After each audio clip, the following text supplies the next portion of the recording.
શું કરશો પહેલા? આ ડુંગળી તો જો આ મજૂર વહી ગયા છે, આ ડુંગળી આવી હારી છે, આ માર્કેટ બેસી ગયું, પણ સરકાર શું કરે છે અમે તમને જાણીને કેવા મત આપ્યા હતા. આ છોકરાની ફી ભરવાનું બાકી છે. આમ જો આ કેવડું વાવેતર છે, આ ડુંગળી નહીં થાય તો અમે આ ચોમાસાનો કેવડો ખર્ચો કર્યો તો, ખાતર નાખ્યું, બિયારણ નાખ્યું, અને આ ડુંગળીને કેવી આ ઉકળ કરીને હારી બનાવી. અત્યારે માર્કેટમાં લઈ જાય તો આનો ભાવ કોઈ આ જે 700-800 રૂપિયાની જે ડુંગળી જતી હતી એ આ 100-150-200 રૂપિયા કોઈ આ લેવા ત્યાં નથી. તમે જોવો તો ખરા.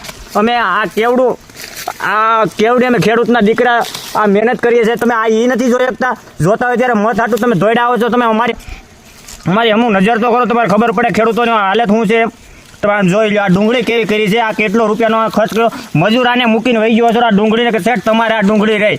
આ અત્યારે આ ડુંગળી જોવો છો. અમે આની ઉપર લીધી હોય, લોનું લીધી હોય, તે પછી પૈસા લીધા હોય, કોકના ઉછીના લીધા હોય, કોઈ વ્યાજ લીધું હોય. તમે આ વ્યાજ નહીં થાય. તમે આ જોવો તો ખરા.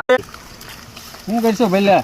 આ ડુંગળી તો જો આ મજૂર વહી ગયા છે, આ ડુંગળી આવી હારી છે, આ માર્કેટ બેસી ગયું, પણ સરકાર શું કરે છે અમે તમને જાણીને કેવા મત આપ્યા હતા. આ છોકરાની ફી ભરવાનું બાકી છે. આમ જો આ કેવડું વાવેતર છે, આ ડુંગળી નહીં થાય તો અમે આ ચોમાસાનો કેવડો ખર્ચો કર્યો તો, ખાતર નાખ્યું, બિયારણ નાખ્યું, અને આ ડુંગળીને કેવી આ ઉકળ કરીને હારી બનાવી.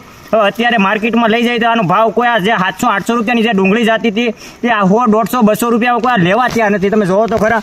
અમે આ કેવડે અમે ખેડૂતના દીકરા આ મહેનત કરીએ છીએ. તમે આ એ નથી જોઈ શકતા. જોતા હોય ત્યારે મત હાટું તમે દોડ્યા આવો છો. તમે અમારી અમુક નજર તો કરો, તમારે ખબર પડે ખેડૂતોની હાલત શું છે. તમે જોઈ લો આ ડુંગળી કેવી કરી છે, આ કેટલો રૂપિયાનો ખર્ચ કર્યો. મજૂર આને મૂકીને વહી ગયો છો આ ડુંગળીને કે સેટ તમારે આ ડુંગળી રહી. આ અત્યારે આ ડુંગળી જોવો છો. અમે આની ઉપર લીધી હોય, લોનું લીધી હોય, તે પછી પૈસા લીધા હોય, કોકના ઉછીના લીધા હોય, કોઈ વ્યાજ લીધું હોય. તમે આ વ્યાજ નહીં થાય. તમે આ જોવો તો ખરા.